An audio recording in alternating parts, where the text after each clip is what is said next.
Ṣẹ̀kẹ̀rẹ̀ lọ bá jó, ṣẹ̀kẹ̀rẹ̀ lọ bá jó, olúwa mi ò dìde ojó ṣẹ̀kẹ̀rẹ̀.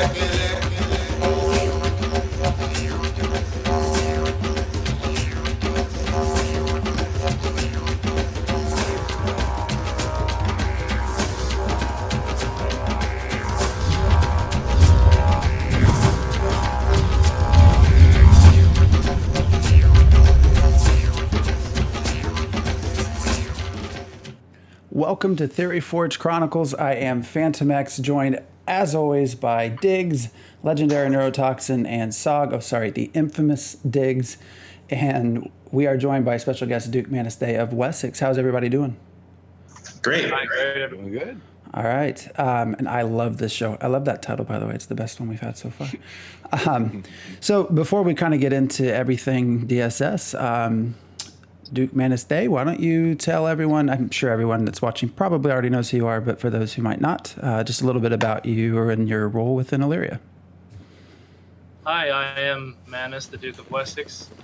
I run the clan that was called the Duchy of Wessex, and I am the second in command, called the Hand of Illyria. Diggs, do you not have a question? No, we got. Let's go over. Well, I feel like he goes through the titles right away. So okay, so go ahead. Yeah, I know. I want to delay jumping into that until we go over. Let's talk about the generic things first. So, first week of Kickstarterversary. Favorite. Let's go around the table. What's everyone's favorite item they saw on the sale? Manus, you're up first. The arena. Did you buy an arena? One of my mayors did and gifted it, so it's covered. Excellent. We wanted one, yeah. And so you'll be placing that in your capital? Yeah, he generously offered to place it in the capital because it was bigger and could accommodate more people. That was our Sir Inaluki who did that. Oh, that's very nice. Absolutely, give him a shout out. Diggs, did you have a favorite item from week one? Well, I just bought the set of some ware, and then what was the thing from something's already replaced that maybe that was a daily, I don't know. That whatever it was that was not the gaming kit. Oh, yeah, the gaming kit's still up. Yeah, that's there, but whatever was there instead of the gaming kit last Friday. I should have bought it Friday. The textile farming kit. No. Tropical garden. The stargazing kit and the orrery thing? No, though that reminds me of Ashes of Creation. I would have gotten for that. No, I can't remember what it was, but it's fine. I'm glad that they have non-European clothing. So yeah, for sure. Neurotoxin, what was your favorite item so far? Approximately all of the kits. I'm really glad that anybody that missed out on any of the previous kits is getting a chance to get them this time around. It would have been the Vardo wagon, but that hasn't come around yet. I'm keeping an eye out. I thought... Phantom X, did you have a favorite? What's Kickstarterversary? This is the first person who ever bought a package. I'm just kidding. Yeah, it's like the 20th pledge ever to Chronicles of Illyria. I mean, the only thing I'm really interested in, if we get there, are the gliders, just to see how far I can jump into the ocean. Oh, we're we got them. way past the gliders. Okay, I haven't paid any. What's Kickstarterversary? My favorite items so far are the tournament tokens. Actually, I really like the tournament tokens, especially that the conversion rate you get to EP when you buy tournament tokens is the best conversion dollar to EP rate we got for anything else. But you also get to help someone in the tournament raffle. very excited about that. Manus, are you going, since you have that arena, are you collecting these tokens? Yeah, we thought it was the best way to accommodate, or I should say to acquire EP right now, because you get the equivalent value in EP from the full pack, but also the chance at the wrap. Yeah, I think that's great. So after week 1, Wait, I remember what I liked. I liked the recipe kit. Oh special yeah, recipe one. the longest. No, not the longest night. So- There was one of the recipes did have the potatoes or Yeah, the Yeah, glow ones, potato that I'll vodka be and all interested with in the cave. Yeah. It looks like chat from chat. Everyone likes everything. yeah, everybody Which is likes probably why we now have gliders.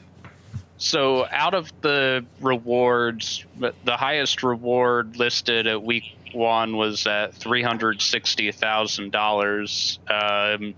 We are $16,581 short of that reward now. So we've earned everything except Astral Dreaming. I imagine we'll get Astral Dreaming the second the new items for next week show up in the store. yeah, we have cannibalism. Woohoo!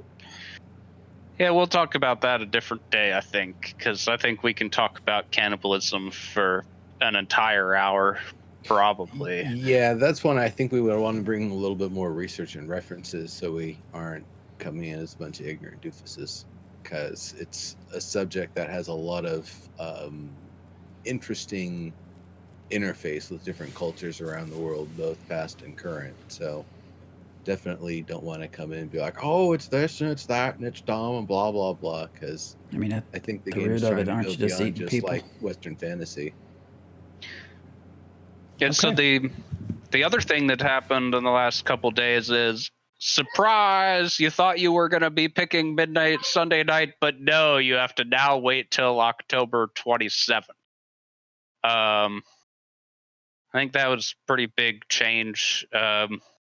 Does that it doesn't really affect me because I don't have an account with a pick that was in that range. Does that affect anybody? Does that affect any of your plans, Manus? Did that throw a wrench in the works for anything you guys are working on? I don't think so, because until I think it's October 7th when they can pick, no one else can pick anything. So it's just a small delay. They'll pick the same people who thought they would be picking today will just be picking on the 7th. Small. And so for domain selection as a whole, now that we're winding down, how do you feel the whole process went? How was your experience with domain selection? I kind of wrote down in our notes here, one of the things that interested me about picks in Valyria was how those 2 spots in the center, the 2 Naren duchies in the center, were unclaimed, and your pick was one of the later Duke picks in Valyria, but that was open the whole time, and you have a neighboring unclaimed duchy. Can you talk us through how that process? How did it feel to pick? How did it feel waiting and watching everybody else pick through all of that? Did you get exactly what you wanted? I did. I had some concerns with how low my IP was and how late my pick order was, that we wouldn't be able to secure the duchy that we wanted. Our clan, Duchy of Wessex, has always represented itself as a Western European themed medieval feudal clan.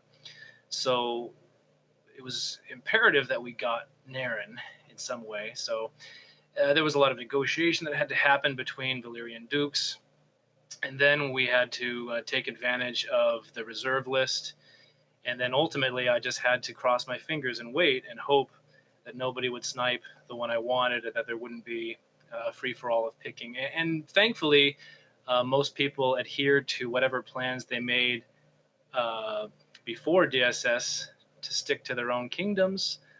I guess realistically, no one would really want to sandwich between Valyrian duchies like that without announcing it. So in the end, it all worked out, and much to my relief, we were able to claim the land that we wanted. So, Naturally, which I'm sure you'll bring up next, there was some disappointment, though, in being able to name it as we wish. well, Diggs has questions. No, the last one really struck me. What was the issue with naming? Well, our Sorry, am I muted? Wessex was rejected. Hold on. No, you're not muted. We can Okay. hear you. Yes. So what was the problem with naming? Right. Of course.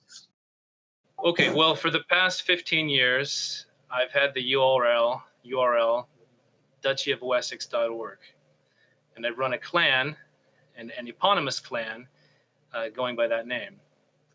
So our entity as a gaming community has always been the Duchy of Wessex, with the word duchy in the title. On top of that, our design and our theme, and really our ultimate goal in a clan experience or in a gaming experience, seems to align so closely with what Chronicles of Illyria is promising.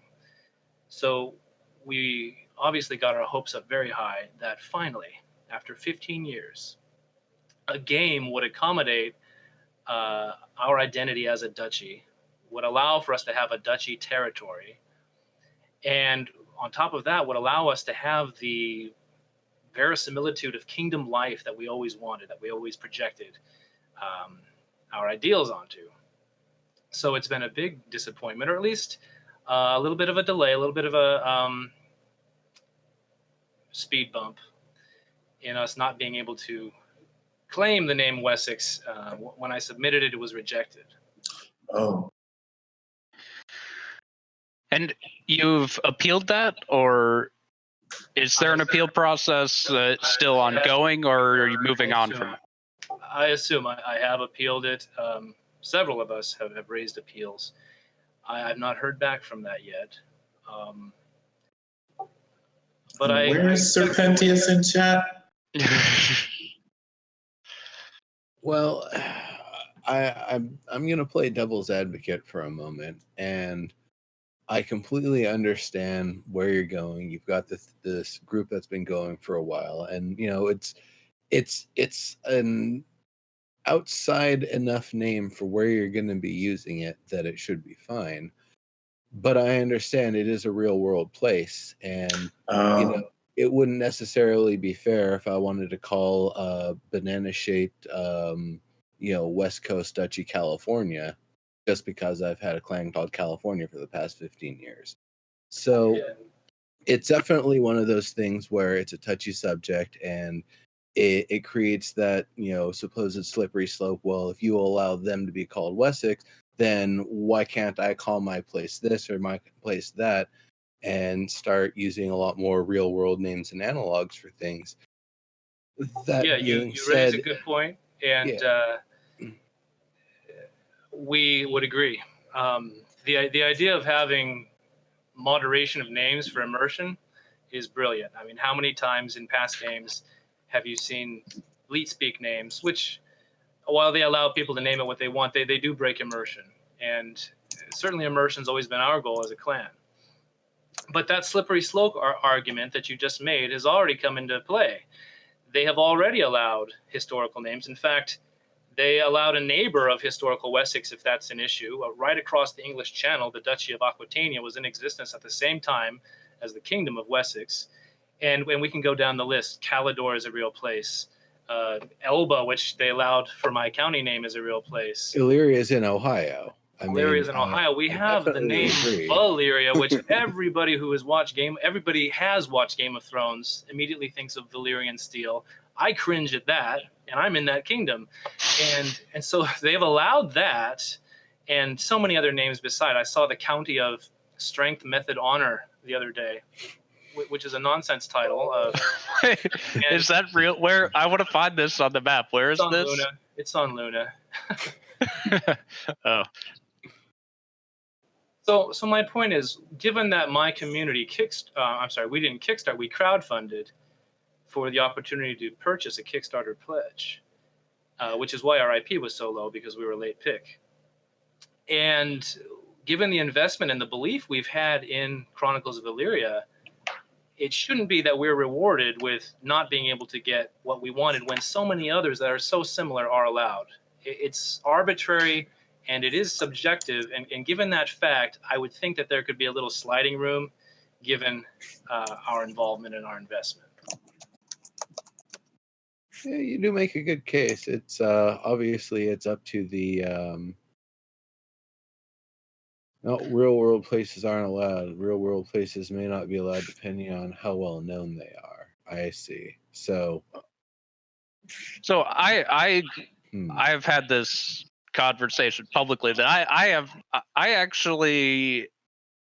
at least in the small amount of empathy that I have as a human being, I empathize with this. Like I have been part of this clan. We have used this name forever, and like I did not end up using my existing like previous game community name, naming my county. But if I had done that and it got rejected, it would not feel good. So I can understand that. But have you where other people are just violently opposed to anybody getting what they want? It appears when you chat in Discord enough, that's a feeling. But have you thought about other names that, like, let's say they come back and they say, you know what, we're sorry. They respectfully say, hey, you know what, we talked it through. We just can't do Wessex. What other name? Yeah, I mean, you can't then call it Northumbria, right? It's going to be excessive. You wonder, though, because they've allowed so many neighbors of the historical place. To answer your question, Excessive. Sorry? Excessive. Oh, just make it backwards? Mm-hmm. No, yeah, I call see yourself what you're saying. Chessex like the dice company. The thing is, if we change our name, given that we've always been the Duchy of, if we became the Duchy of something else, given Illyria is supposed to have a 10-year story arc, we're not likely to ever be the Duchy of Wessex again. It wouldn't make sense to be the Duchy of Wessex at duchyofwessex.org when really in the game we were the Duchy of whatever name we choose. So that's why I'm so interested in having them reach out to me, or at least answer my support ticket, because whatever we choose has to at least let us be recognizable as Wessex. And we accomplished a lot as Wessex in these past 15 years. I mean, we have a real legacy. I led Wessex and its associated clans called Hyperion to take nearly half of Darkfall in 2009. We have a mailing list of 3,000 people, not all of whom we can still stay in contact with. And we rely on our name recognition to reach out to people who may be playing the game in the future and can recognize us and find us. So I want some aspect of Wessex in our title. I've run over some ideas in my head, but it needs to at least let us claim that recognition and bear the connection to that legacy that we've established. Because truly, guys, there's nothing more important to a gaming clan than its legacy of the things it's achieved, of the moments it's shared, of the victories it's won. And that's what we don't want to let go of. I think you're digging your hole. I offer you a different way to look at it then. The Duchy of Wessex has now been challenged. It is now up to you through political intrigue, distribution of maps and information, and otherwise, to whatever name you end up settling on, change that so that everybody knows you as the Duchy of Wessex. Well, even if you just went with like Wessex, that's and then, fine. But after spending $20,000, it shouldn't be incumbent on us to rebrand. Yeah, that's fair. Especially not for something so arbitrary. When other Yeah, I don't know. Maybe it's not so arbitrary. I mean, I don't know that the devs want an outside clan to have precedence in terms of name recognition over the game itself. I mean, I think it is. everyone. I think he's made a good case, right? I think he dug his hole, but Oh, well, one way or the other, but we've heard the point. We don't need to push this anymore. I don't think. I think we have a whole lot of interesting things to talk about. One of which is the role. Your role in Valyria as the Hand of the King. Can you explain to us what that role is? Well, obviously, it's another Game of Thrones homage that I cringe at, but nonetheless, it's a viceroy position, a second in command, a deputy, if you will. And in the community, you're often referred to as Azeron's handler. Is there the perception is that you are actually the one running the kingdom, and that without you, the king is incapable? Is this something that is true, or what? I mean, toot your own horn or set the record straight. I'm up for either answer, but this is ongoing conversation. All right. The first thing I'll say to that is that before I arrived on the scene, King Azeron had Valyria well in hand and on its way to development. He has a special talent for attracting people to his banner. He attracted more dukes than any other king on Angelica, and that brings up something I'm sure we'll get into later as well. But I am still his mentor. He hired me specifically, told me about the game, reached out to me, and recruited me. Even offered me a pledge package because they wanted to avail themselves of my experience and skill in running large nations and games. So I do advise him, and I do lend my experience. We call it kind of like a Merlin to King Arthur relationship. Now, some people believe that not only are you advising and grooming the king, but that you are being groomed and you're in a position where, you could be the next king of Valyria. Do you see that in your future? Well, there definitely is a succession established. In the event that something did happen to the king, I would be the natural surrogate. But with that said, I already ran a kingdom, and I already satisfied a large part of that itch to conquer nearly half a server and so forth. I'm content being kingmaker, and I'm content helping somebody who was approximately my age the last time I tried something like this to avoid the mistakes I made. And Azeron's a real swell cat, and not just the generosity, but his enthusiasm for my ideas and my themes, my writing, has really afforded me a comfortable spot, and I'm certainly not hurting for influence in the Kingdom of Valyria. So I'm content to leave matters well in hand with King Azeron and to help as I can.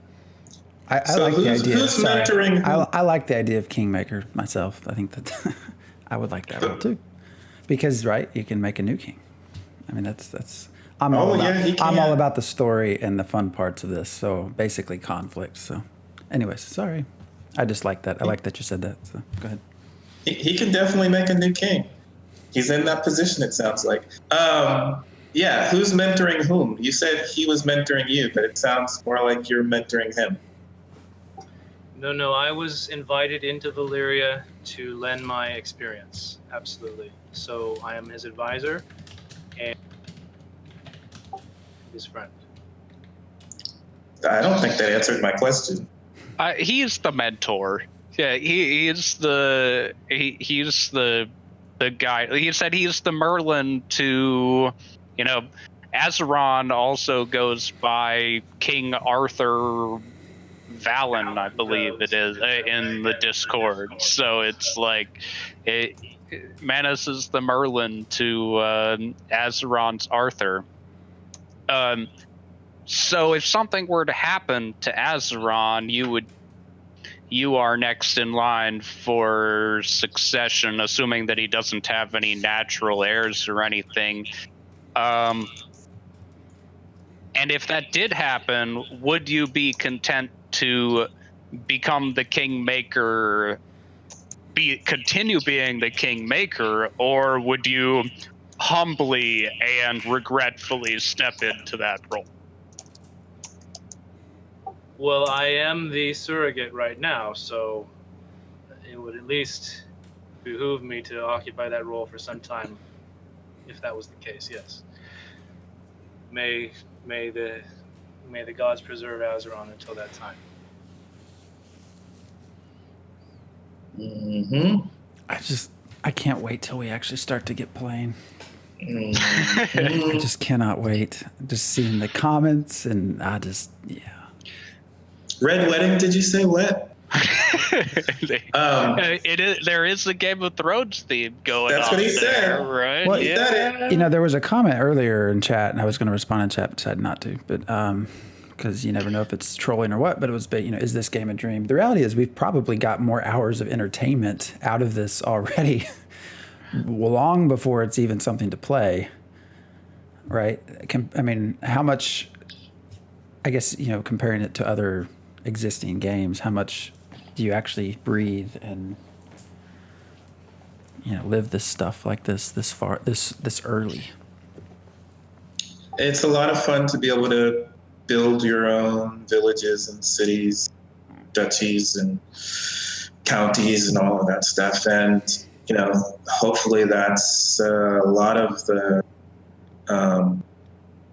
player investment or, story investment is you actually get to build where you live and protect it and try and take over other places, as opposed to the static aspect of, the devs built this city for you.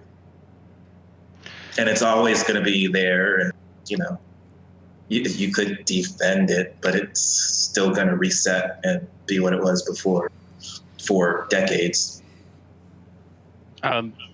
Neuro, did you have any follow-up questions before I kind of segue this? Not specifically, but probably about more of what we're going to be talking about afterward.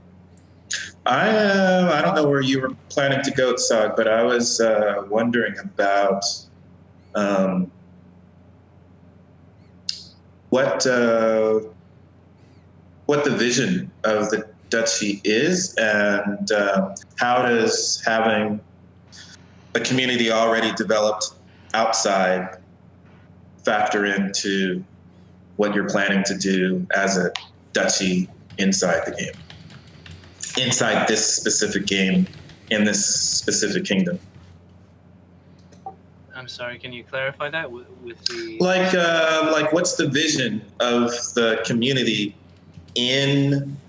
as you're hoping to run it, or you're hoping to have the community interact with others in the game? Like, you hope to be trading, you hope to be farming, you hope to be what's the vision of the community? You mean as a kingdom as a whole, or my duchy? Your duchy, because it's the Duchy of Wessex. So what are you hoping when we think of the Duchy of Wessex and Illyria? Well, I think our claim to fame has always been our feudal structure and our attempt to recreate the authentic institutions of medieval government. So we certainly aim to continue that, and we believe that Chronicles of Illyria will allow us to do that in a way that no game ever has. So truly, Chronicles of Illyria is the dream game for us, not just because of all the features it offers generally, but particularly because of things like contracts, because of things like named territories, because of things like fealty and the concrete and extremely detailed recreation of things, in all the aspects of farming and crafting and labor that they've researched so well. Interesting, because I think kind of what I'm getting, what I'm hearing when you speak is like, it's not really about Chronicles of Illyria. It's just a space for you to be Duchy of Wessex. But Well, isn't that any as game? far as, I mean, right? It could be any game. It seems like you don't care about the interactions of Niren with Weird or with Kipik or with Broodveer. It's just a space for you to be Duchy of Wessex the way you always dreamed. Not necessarily. I believe it can be both. One thing I've always said is that we're not a roleplay clan. And what I mean by that is, mind blown, huh? Yeah, because that sounds very different than what you just said. Right. So I'm ready for you to clarify. So the way I see it, a roleplay clan is somebody who does what you said. They take the space of the game and they treat it as a stage to play something that is unrelated to the game. They fashion some type of scenario that maybe has nothing to do with game mechanics and then plays that on top of the game. And we've never been about that. We've always been about playing the game the way the game is meant to be played. And whatever role-playing happens, if you can call it that, is simply carrying out the actual roles in the game that are required for victory or required for success in the game. So if there is a special relationship between Naren and Weird, we certainly wouldn't ignore that. We would respect the reality of the game world, and especially we would respect the strategy that is required to adapt to it. So I think I like that answer, actually. I want to dig into this interaction with tribe things, because the location of Pine Cutter Hollow, or where your community of Wessex will be living, is interesting. That it's a really nice Naren area, but it's bordering the core of Kipik land, right? So how do you,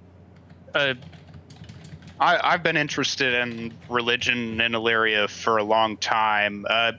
How do you and Naren is for Tori, naturally. Someone in chat mentioned that you guys maybe had an alternative religion plan, but how does that work, and how does this relate to the fact that you have a whole Kipik nation next door and Weird around? You got some Altafali fun going on, some Faden beliefs mixed in there. What is your religious stance? How does that relate to the potential cultures of your neighbors? Well, that's an interesting question. It's not one I can really shed too much light on, given that, despite we have some lore entries about these different religions, we really don't know how religion works in the game, or how it's promoted, or how it even gives advantage, if there is any. I think it's a little bit more fleshed out in terms of religious pursuits over other games. I have a degree in religions myself, so I know a lot about religions, and I think I can say that with some authority, that it is quite detailed and fleshed out.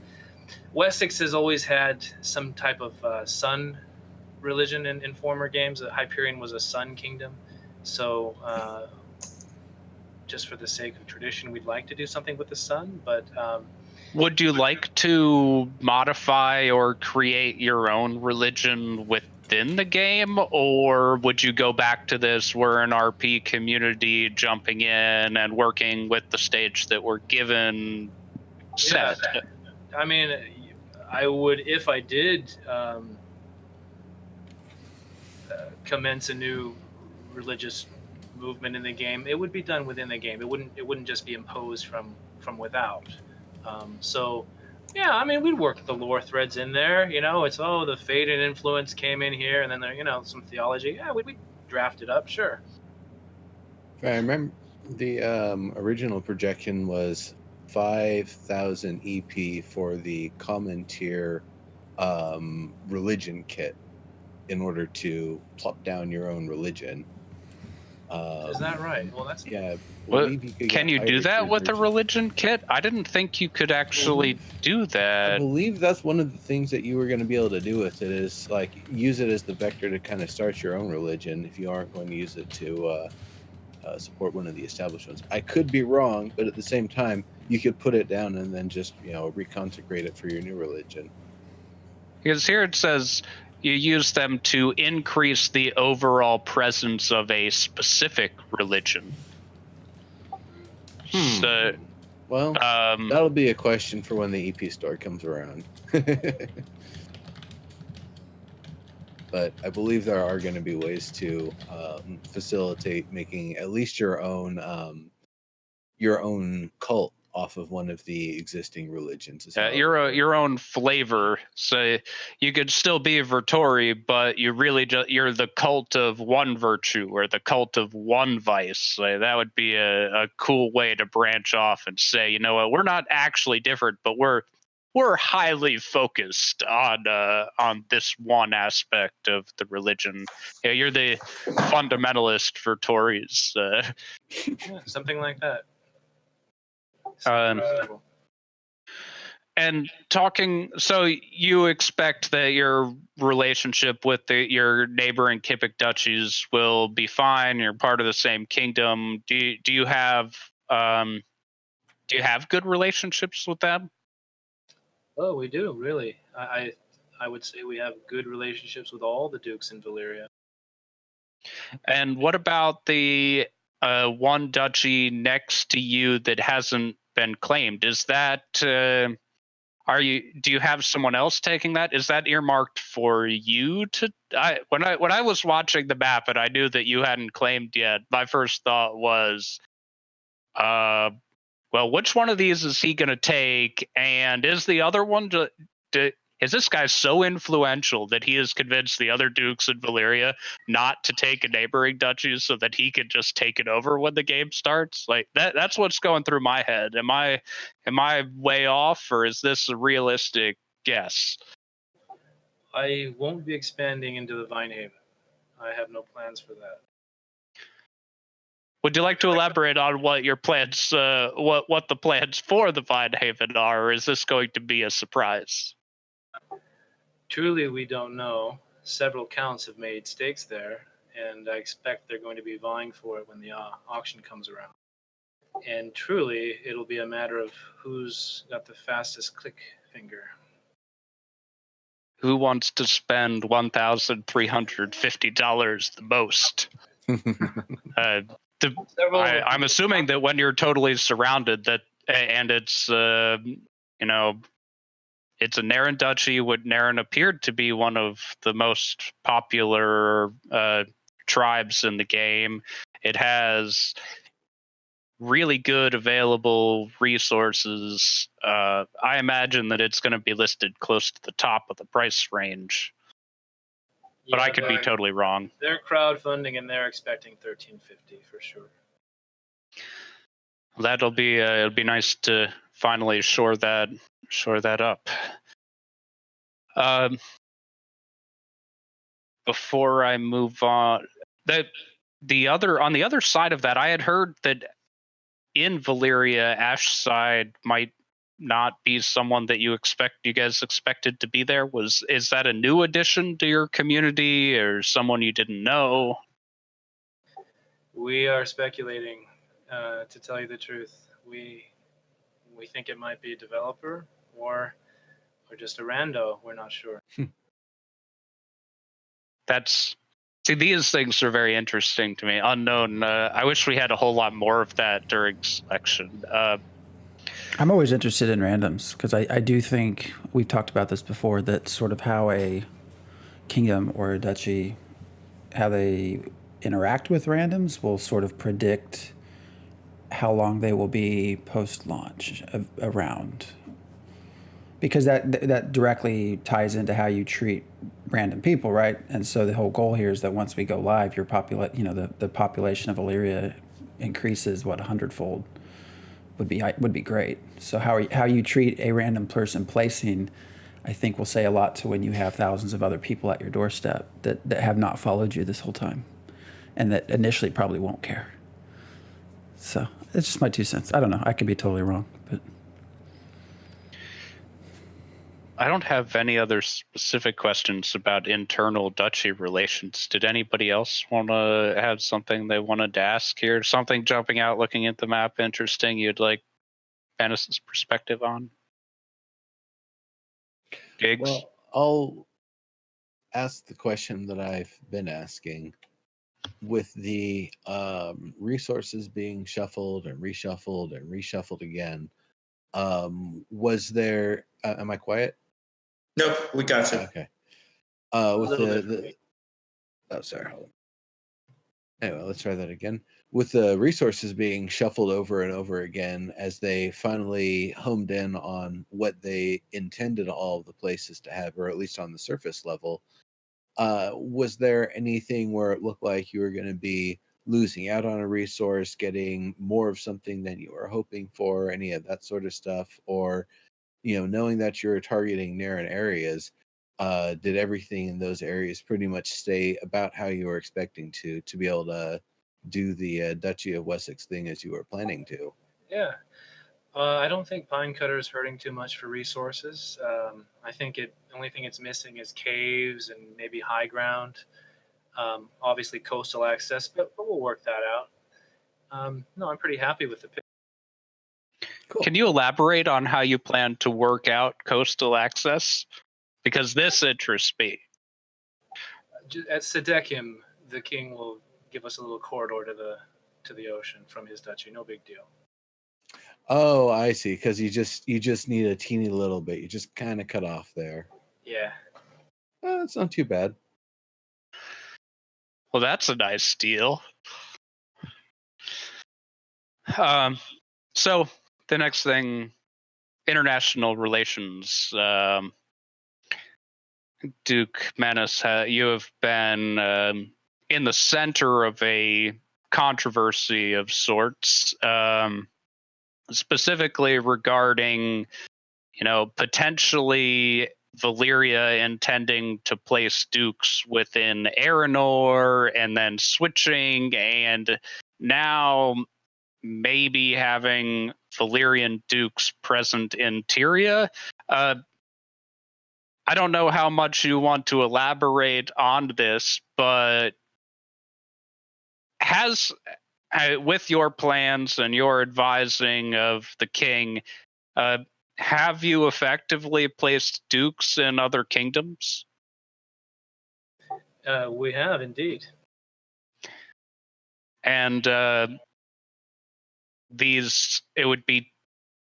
I don't want to prompt here, so you want to tell us more about this? What is your goal with that? What is so? If you're willing to be open, saying that you placed dukes in other kingdoms, like, I think this is your time to say this is what we're doing. This is what we expect to get out of it.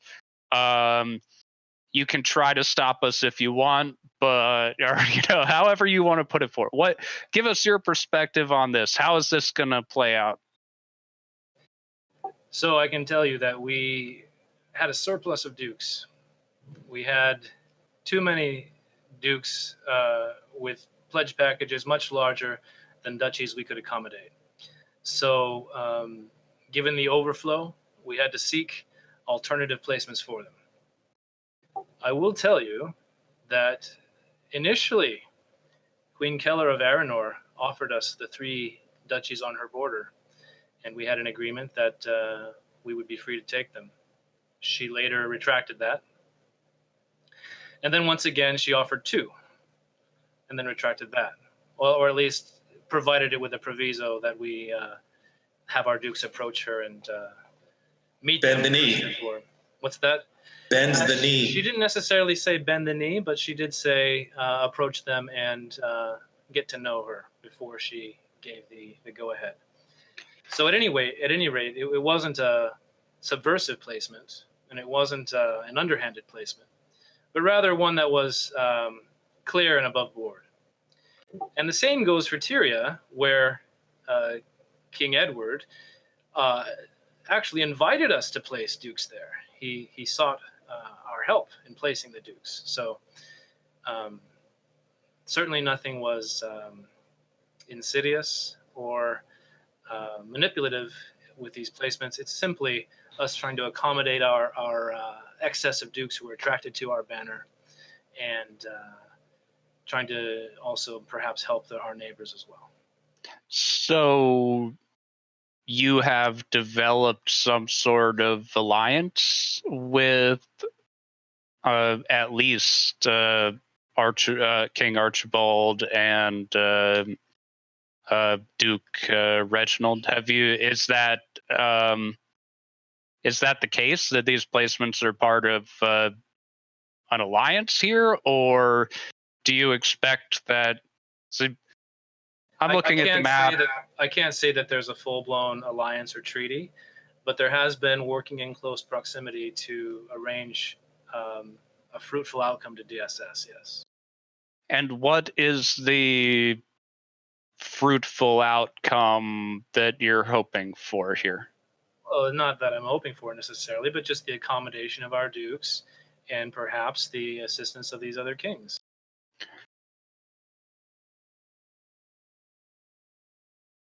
That sounds like some sort of nice deal. And given the placement of these duchies, which I see as Kiest and Anir and Tyria, there's a lot of value to Tyria for having dukes there. Is that it's nice to shore up a border, right? So what does, other than being able to have dukes placed there and not be attacked by Tyrians, what does Valyria get out of this in return? Because that's assuming that the dukes in Tyria now do their job well and are on loan or, shared. Well, I don't know how to describe it. What does Valyria get in return for what they're offering? I see that as an offer. I don't think that Tyria has given enough by just letting people place there and not attack them. It's a huge deal having people place there. It's good for them. What's the reciprocal? the reciprocal from us to Tyria, or from No, Tyria to from us? Tyria to you. I think they're the indebted ones. Well, we haven't demanded too much yet, but we'll see how the relationship develops.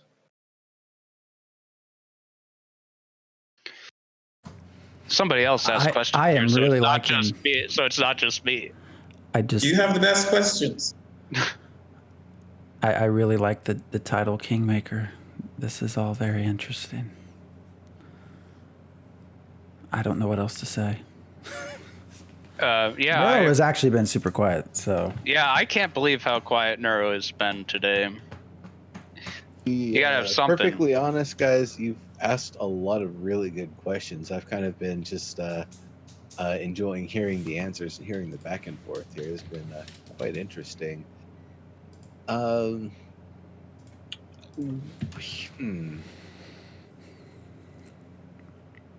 mean, this is something I never, and we had talked about it on a previous show. I just never would have thought about, right? A kingdom placing in another kingdom, and just sort of how that takes a life of its own. I'm going to follow up on the statement that I just said in chat a moment ago. I kind of think that military action is actually going to be overrated relative to what we think it is. We think it's going to be rally your troops, march forward, kick ass, take a place over, shore up your resources, conscript a few people, move on, do it again. I expect it's going to be more like, one military is collectively one school kid, and then the other military is collectively another school kid. And they have a knockdown, slappy fight. Maybe there's a few scratches here and there. They eventually disengage. Nothing really gets done. I kind of feel like there's a higher chance that that's how military engagement's going to happen, rather than like a real like big time army with war machines and all of that sort of stuff, rolling up in force to take one place after the other. It's Certainly initially it'll be that way. Right? Maybe. I don't know. No, I mean, it'll take a while to build up some grand. But even then, I don't know that any amount of forces anybody's going to be able to build up will really be able to have that much significant effect for that much time. The people who, know where the borders used to be are probably going to want to push them back to at least that point when they've had some sort of incursion. So I would imagine we're going to see a lot more returning to equilibrium as the result of battle and then countering the battle. Then we're going to see people really pushing in and taking land, and then when the citizenry meets to be like, yeah, no, we take all of this land, you took all this land over, we give these people their food and resources, we own the place now, just redraw it. And even if you do, that doesn't mean that all the other kingdoms will agree to it. They'll be like, no, you guys are being expansionists. We're not going to recognize that. And then you've got even more of a conflict to deal with. There have to be mechanics other than citizen for redrawing borders in the meantime and actually claiming stuff. Like, it can't just be everybody fights for a while and then we all sit down and decide where to draw the borders. Like, there has to be some actual that could happen. Actual mechanic to it, right? Otherwise, people are going to play for a while, realize they're not accomplishing anything, and then go play a different game where they can get some immediate gratification. But I think that you would just put down a huge challenge to people who are expansionist and decide to, and that's their goal. Like, now they're in the games like, man, people don't even think we can do this. We're going. So, I don't visit Discord a whole lot, so I'm not as involved in all of this and everything as you are, Sock. But there's clearly a group that are playing the long game at this point, and a group that are just trying to get through placement, right? I feel like we've talked to people. There's or at least that is known. There are some that seem to have more of a long-term idea here. I also, as someone who doesn't, again, get too involved in the politics of all this, kind of see this as, well, this is a group of people, I'm sure you've read the chat there about this idea of the villain.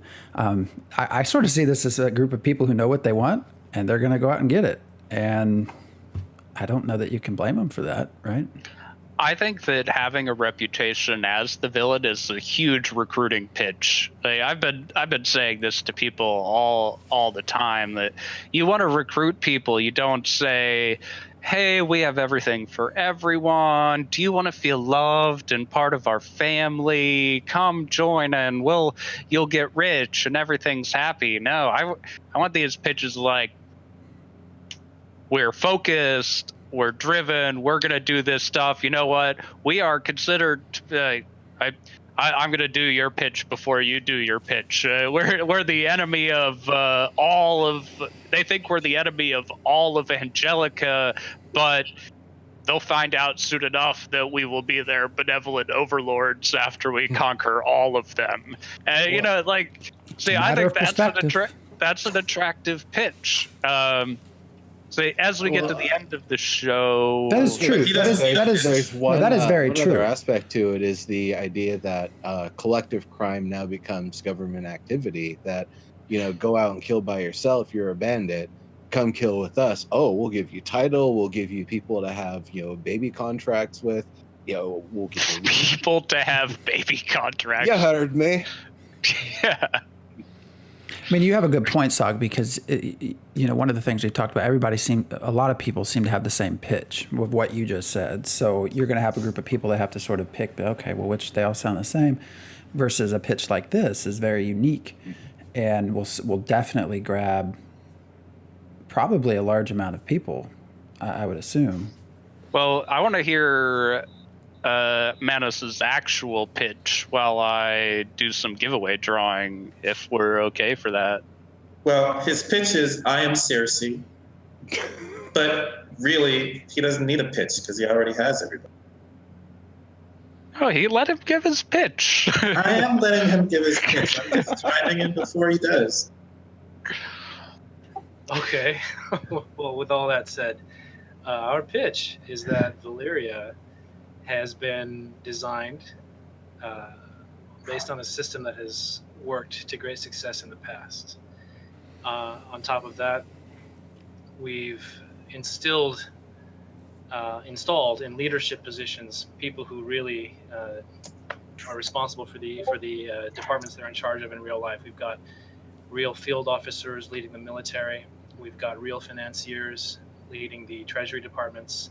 We've got marketing and PR people stepping into outreach roles. So we believe that is how it should be. That running when I ran Hyperion and Darkfall, unfortunately it was a full-time job. It's like we talked about it at the time, like being a CEO of a corporation and not getting paid for it at all. Hopefully, the turnover and the recruitment and the population of Chronicles of Illyria is so much that we'll have enough people to delegate this stuff to really truly run and administrate a kingdom. But that is our goal. That's what Valyria is supposed to be. It's supposed to be run like with clockwork efficiency, and it's supposed to operate as a true kingdom. I thought you were a duke. Oh, you wanted me to recruit for my own duchy? He's a kingmaker. Hey, is much more than a duke, and we have. I'm saying that's what it sounds like. Yeah. No, this is my first time talking to you, and I forever will now know you as the kingmaker. So he can do what he wants, Diggs. I didn't say he couldn't. I'm just making observations. And I suppose by proxy, my own duchy has been based on all the same ideas. The Constitution of Valyria, all the writing on the website was done by me, and Wessex uses that model. So if you appreciate that kind of thing, and you find Valyria appealing for that reason, then the headquarters of that would be Wessex, because we brewed that idea over the past 15 years. All right. I mean, there's definitely something to be said about a group that has persisted for so long. So that is very, very rare. Have you come up with a winner song? It's really, really sad because here. the names that came up are like people that are here 90% of the time, but aren't here today. And I did just find a winner. Kalen89. So send me a message on Twitch with the account to send 600 EP to, and I will do that. And then you'll have 600 EP, and I will have no more EP to give away. All right. Well, this has been a whole lot of fun. Hey, thank you, gentlemen. It was really fun to come on your show. Mm-hmm. Yeah, Thank you. I think it was really nice having you. Thank you for coming. Yeah, Very entertaining. as things keep Really moving takes me along, back. I really hope you join us again, because I would have loved to do that. This is a lot of fun, and really gives me a chance to do all the aspects of gaming that I miss. Sorry, I'm typing. So I guess just so everyone knows, pitch for ourselves here. We do. If anyone knows anybody that does some, what do we need? So we need emotes and badges. So if anyone out there does anything with that sort of thing, or knows someone who does, send one of us a message or get us in Discord so we can start setting some of that up. Because all you folks that support us, we are now an affiliate. So thank you. So. That's all I've got. We will not have a show on Wednesday Diggs plays Ashes of Creation Apocalypse. You're playing too, right, Phantom X, on Friday? Gonna try. Is that the goal? Someone has to do the tech. Yeah, okay. Well, I think Diggs is set up to stream on his own. But I changed the password so he can't get in. the I'm infamous. Phantom X. Yeah, and if anyone is at TwitchCon, I don't know who does these. Neurotoxin and I will be at TwitchCon this coming weekend, so I'll probably be sitting in the lobby of the Hard Rock Hotel in San Diego for the whole weekend, because that's my job. And so stop by. Hopefully at least one person from the Chronicles of Illyria community shows up or sends me a message. I need to escape from work at some point. All right. Well, thanks again for joining us, Duke Manus Day of Wessex. And thank you all for watching. We actually have enjoyed doing this much. We also are going to probably doing multiple shows a week. So for everyone who wants to know, we in Discord have everything posted for what we'll be doing. So just join our channel, look there. We, of course, will always post in the Illyria community events chat as well. And yeah, so everyone have a good Monday. And we will be back Friday with me and Diggs playing APOC. So, see you. Have fun.